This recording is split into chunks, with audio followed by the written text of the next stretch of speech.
हाँ देखी भई मैं बावरिया, देखी भई मैं बावरिया,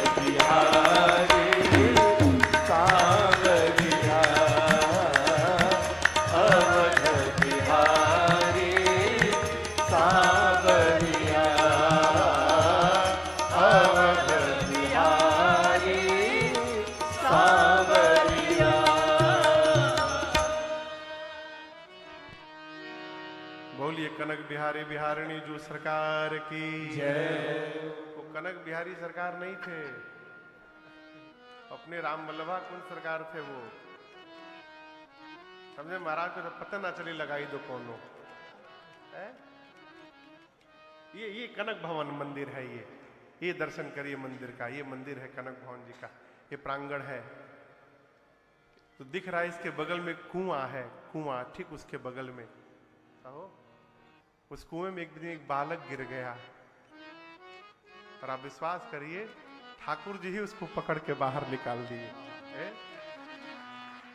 अद्भुत स्थान हो। आप में से जो गए होंगे दर्शन किए होंगे, ओरछा की महारानी जी ने इसका निर्माण कराया मंदिर का, कनक भवन सरकार का। यहां पर भगवान का शयन कक्ष है। राम जी दिन भर ओरछा, जानते हैं ओरछा नाम सुना है? ओरछा आप लोगों ने? एमपी में झांसी के पास ओरछा, वहां राजा राम सरकार का मंदिर है। तो दिन भर राम जी ओरछा में राज दरबार लगाते हैं और रात को सोने के लिए राम जी कनक भवन में आकर के विश्राम करते हैं। रात्रि में इनका पूरा बिस्तर लगाया जाता है। ऊपर के माले पर वो कमरा है जिसमें रात्रि में ये सरकार, ये दर्शन करिए, कनक भवन सरकार है ये। जय हो प्रभु। अब मिल गया। ये सरकार है अद्भुत स्वरूप। आंखें हटने का मन नहीं करता वहां देखने के बाद। रात्रि में बिस्तर लगाया जाता है, लोटे में पानी, गिलास, दातुन रखा जाता है। और आपको बताऊं आज भी ये रहस्य है, सवेरे जब पट खुलता है तो पूरे बिस्तर पर सिलवट मिलती है। वहां पर भगवान दातुन उतुन करके पानी उनी पी के फिर राज दरबार में ओरछा पहुंच जाते हैं। ओरछा में राजा है। कभी ओरछा जाइएगा तो देखिएगा पूरे ब्रह्मांड में इकलौता ऐसा मंदिर है ओरछा में जहां भारत सरकार की ओर से सिपाही लगाए गए हैं। जब जब मंदिर का पट खुलता है और बंद होता है, भगवान को बंदूक की सलामी दी जाती है। क्यों? वहां राजा सरकार बैठे हैं, राजा राम सरकार विराजमान है। अयोध्या के रघुकुल के मणि कौन? वेद जिनका नाम महाराज श्री दशरथ बताते हैं। परिचय क्या है?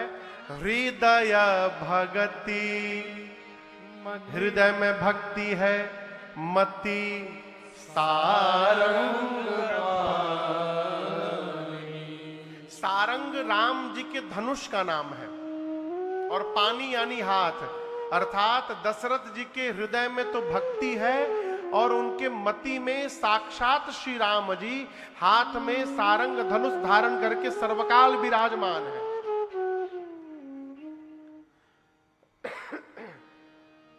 आप कहोगे महाराज अभी तो जन्म हुआ नहीं तो राम जी कैसे आ गए मति में? प्रश्न है ना। दशरथ जी पहले मनु थे और आपको चौथा कारण सुनाया। मनु जी ने नैमिषारण्य में तपस्या की थी 23,000 वर्ष। भगवान प्रकट होकर दर्शन दिए थे। उस समय जो भगवान के रूप का दर्शन हुआ, शरीर बदल गया लेकिन वो दृश्य नहीं बदला, वो आज तक उनके मन में छपा हुआ है। इसलिए मैं बारंबार निवेदन करता हूं, कहीं भी मंदिर में जाइए ना तो मकराने का पत्थर ना देखिए, बहुत पहले हम यहाँ राजस्थान में 2012 में जनवरी के महीने में हम लोग कथा गाने आए थे। कहां गाने आए थे ये हम नहीं बताएंगे, नहीं तो कहीं आयोजक सुन लेंगे तो उनको बुरा अच्छा नहीं लगेगा। वो बहुत सुंदर मंदिर का निर्माण कराए थे, मैया का निर्माण मंदिर था, विशाल मंदिर। हम कथा गाने वहां आए थे तो हमको मंदिर दर्शन कराने ले गए।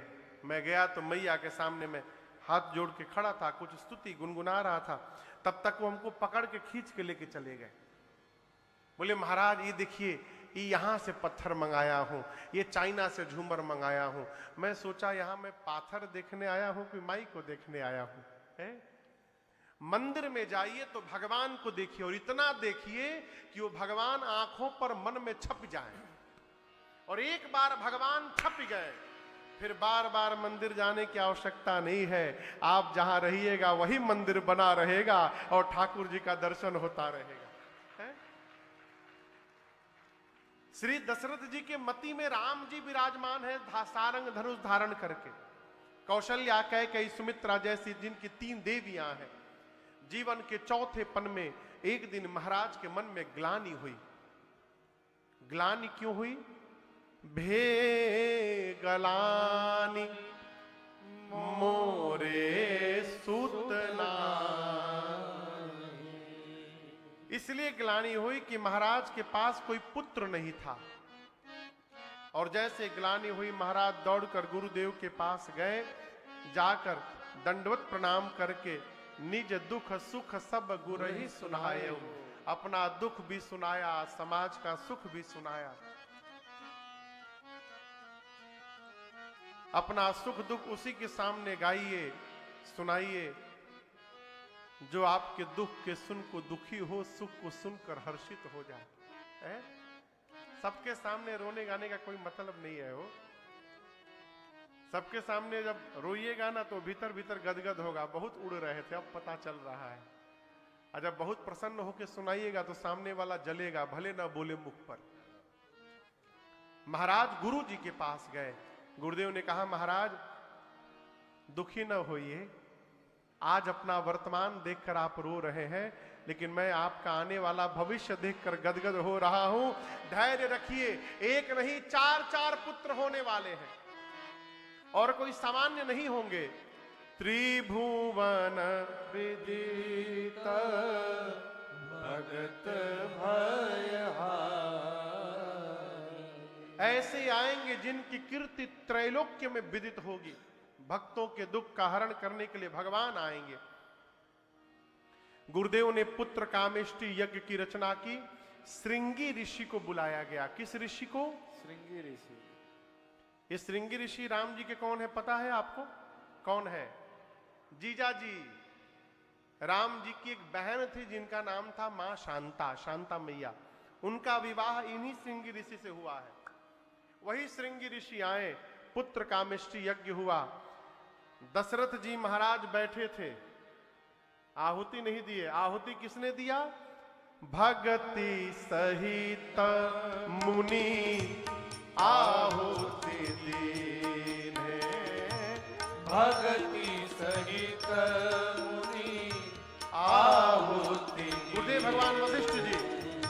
प्रगटे अग्नि चरु कर दीने। प्रगटे अग्नि चरु कर दीने।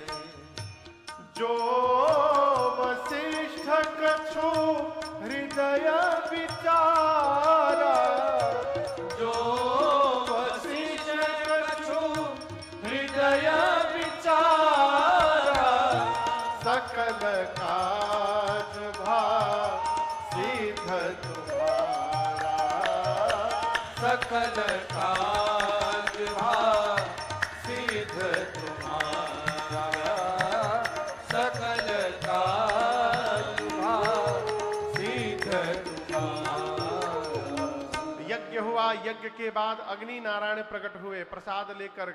यज्ञ का प्रसाद क्या होता है पता है बाबूजी? जयपुर में यज्ञ होते हैं। जब कहीं भी यज्ञ हो ना तो जाकर दर्शन करिएगा। अग्नि कुंड में एक मिट्टी का पात्र लटकाया गया रहता है, उसमें खीर रहता है। खीर वो मुख्य प्रसाद होता है यज्ञ का, पायस।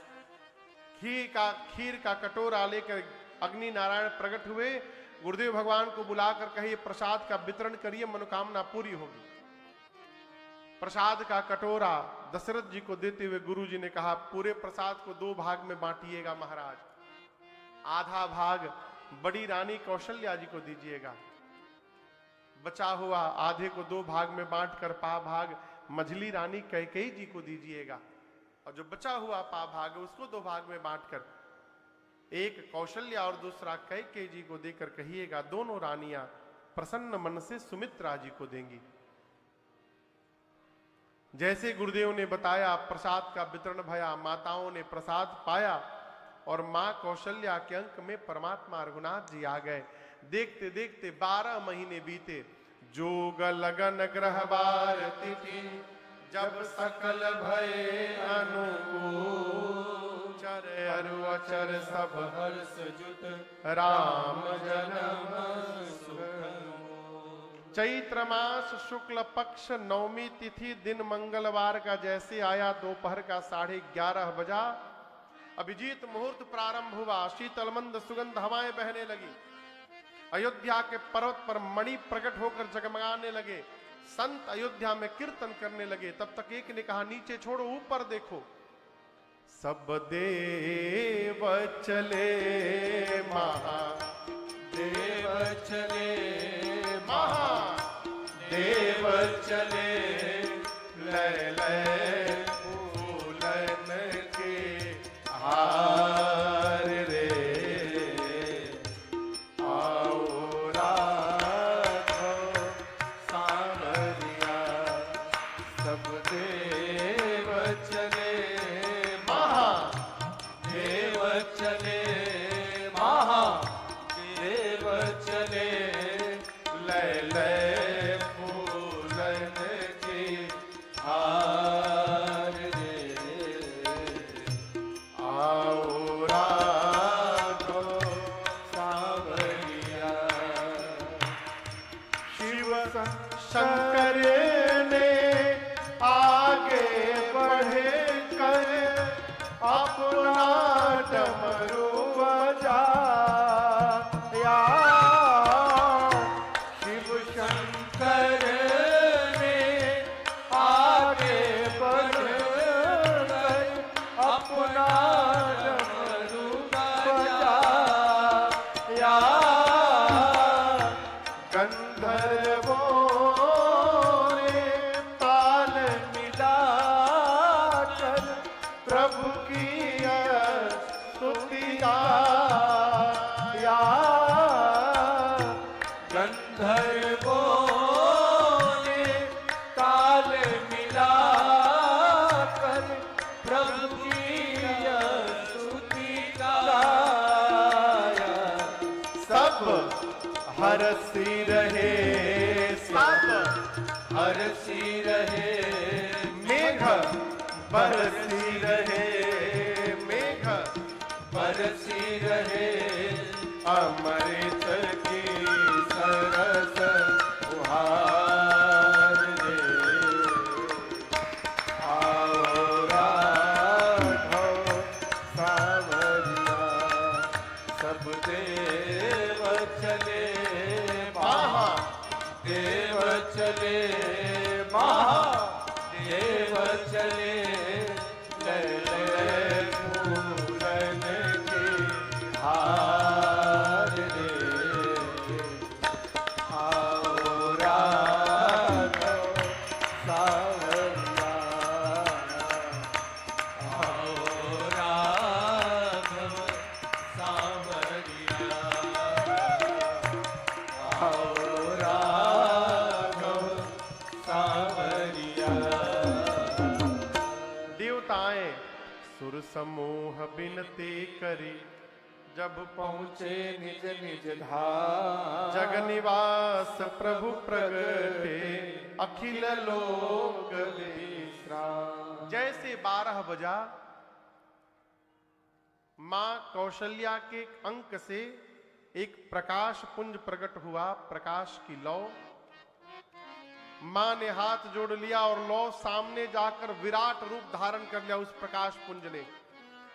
भगवान शंकर कैलाश में बैठकर मां पार्वती को कथा सुना रहे हैं और सुनाते सुनाते कहे, देवी वहां देखिए कौशल्या जी के कक्ष में, भय प्रगट कृपाला दीन दयाला कौशल्या हितकारी हर्षित महतारी मुनि मनहारी अद्भुत रूप निहारी लोचन अभिरामा तनु घन श्यामा निज आयुध भुज चारी भूषण वरमाला नयन विशाला